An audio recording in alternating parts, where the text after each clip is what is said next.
Chapter 1. One day, Dr. Watson visited his friend Sherlock Holmes at his home in London. When he arrived, Sherlock Holmes was talking to a man in his living room. The man's name was Mr. Jabez Wilson. Mr. Wilson knew that Holmes was a famous detective who could solve crimes, and he wanted him to solve a mystery. While Mr. Wilson was talking, Holmes looked at him carefully. He looked at Mr. Wilson's face, his hands, and his clothes. He worked out that Mr. Wilson used to be a labourer, that he visited China in the past, and that he did a lot of writing. When Sherlock Holmes told Mr. Wilson this information, he was very surprised, because everything Sherlock Holmes said was true. Mr. Wilson decided that Holmes must be a wonderful detective. Mr. Wilson started telling Holmes his story. He had a small shop in London where he worked with his assistant, Vincent Spaulding. Not many people visited Mr. Wilson's shop, and he wasn't a rich man. One day, Mr. Spaulding showed him an advert in the newspaper for a job with the Red-Headed League. The Red-Headed League found jobs for men with red hair. Mr. Spaulding wanted Mr. Wilson to ask about the job because Mr. Wilson had red hair and the job was only a few hours a week. The money could really help Mr. Wilson and his small shop. That afternoon, Mr. Spaulding took Mr. Wilson to the Red-Headed League. There were a lot of men waiting outside the office, and they all had red hair. But Mr. Spaulding pushed past all the men until they were outside the door. They went inside and met the manager, Mr. Duncan Ross, who told them about the job. The person who got the job would have to come to the office every day between 10 and 2 o'clock. He wouldn't be able to leave the office during this time. While he was in the office, he would have to copy all the information from a large encyclopedia into a book. The pay was £4 a week. This was a lot of money. Mr. Ross told Mr. Wilson that if he could start work the next day, he could have the job.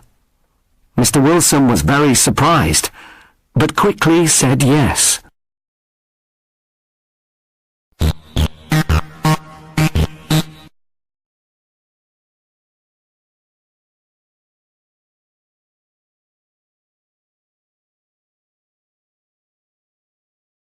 Chapter 2. The next day, Mr. Wilson bought a pen, some ink, and some paper, and went to the Red-Headed League. He thought about the job. Could it be real? It seemed foolish to copy an encyclopedia.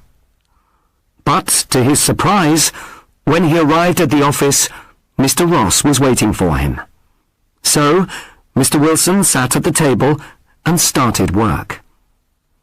He copied information from the encyclopedia into a book until 2 o'clock. Then he went home. Mr. Wilson went to the office every day, and at the end of the week he received his pay of £4. The work was easy, and he was very content. This continued for 8 weeks. One day he went to the office, but it was locked. There was a letter on the door that said, "The Red-Headed League has closed." Mr. Wilson didn't know what to do.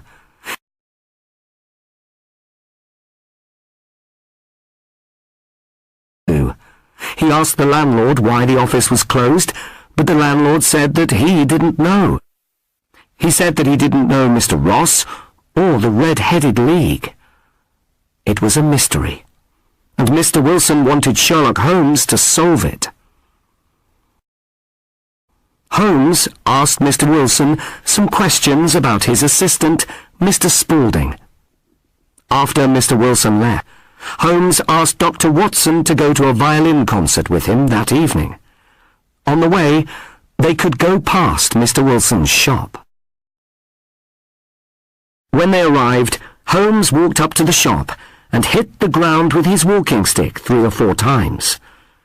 Dr. Watson thought this was very unusual. Then Holmes knocked on the shop door. A young man answered, and Holmes asked him how to get to the concert. "Did you knock on the door so that you could see the young man who works for Mr. Wilson?" asked Dr. Watson. "No. I didn't want to see the man. I wanted to see the knees of his trousers," replied Holmes. Dr. Watson thought that was a very unusual answer. He didn't understand. But Holmes didn't explain. He was looking carefully at the different houses and shops behind Mr. Wilson's shop. There was a newspaper shop, a bank, and a restaurant. Then it was time to go to the concert, so the 2 men left.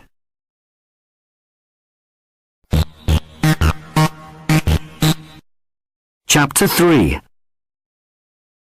After the violin concert, Sherlock Holmes told Dr. Watson that he had to see someone before he went home. "There is going to be a crime tonight, Watson," explained Holmes, "and it might be dangerous. Meet me at 221B Baker Street at 10 o'clock. Dr. Watson arrived at Baker Street that evening. Holmes was talking to Peter Jones, who was the most important policeman in London, and a man called Mr. Merryweather. Holmes explained to Watson that they hoped to catch a famous thief called John Clay that night. The 4 men got into 2 taxis. While they were travelling, Holmes told Dr. Watson that Mr. Merryweather was the manager of the bank behind Mr. Wilson's shop. The taxis were taking them to Mr. Merryweather's bank. When they arrived, Mr. Merryweather took them into the bank and down into the cellar. It was dark inside the cellar, and there were a lot of large boxes. Holmes looked carefully at the floor of the cellar. Then he asked Mr. Merryweather to tell Dr. Watson why the thieves might be interested in this bank. "They are interested in the gold in the boxes in this cellar," explained Mr. Merryweather. "It is unusual to have so much gold in one bank, and we have been worried. We wanted to move it." Holmes explained that the thieves were going to come into the cellar under the ground from Mr. Wilson's shop. Now there were 3 policemen waiting outside Mr. Wilson's shop. Holmes and the 3 men were waiting inside the cellar. The thieves wouldn't be able to escape. Holmes turned out the light, and the 4 men waited for the thieves to arrive. After about an hour, the men saw something. One of the large square stones in the floor started to move. Suddenly, they saw a hand. The hand slowly moved the stone up and to the right. Then a young man climbed out of the hole and into the cellar. When the young man stood up, Holmes quickly grabbed his arm. It was John Clay. "John Clay, your red-headed idea was a good one, but we've caught you," said Holmes.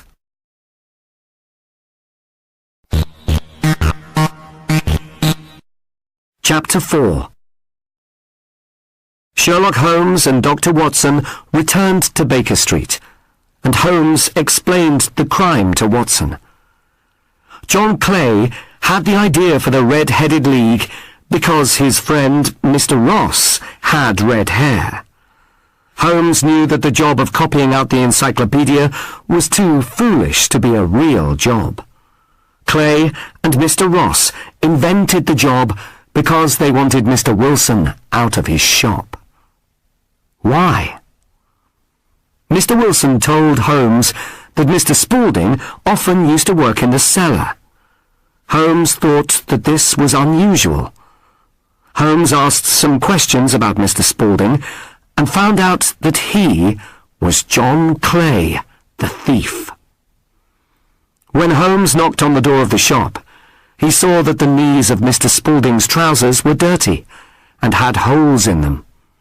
Holmes deduced that he was digging a tunnel with Mr. Ross when Mr. Wilson was not in the shop. When I saw that the bank was behind Mr. Wilson's shop, I knew why they were digging a tunnel, said Holmes. They wanted to take the gold from the bank. How did you know that they wanted to take the gold on Saturday night? Asked Watson. When they closed the Red-Headed League, I knew the tunnel was finished.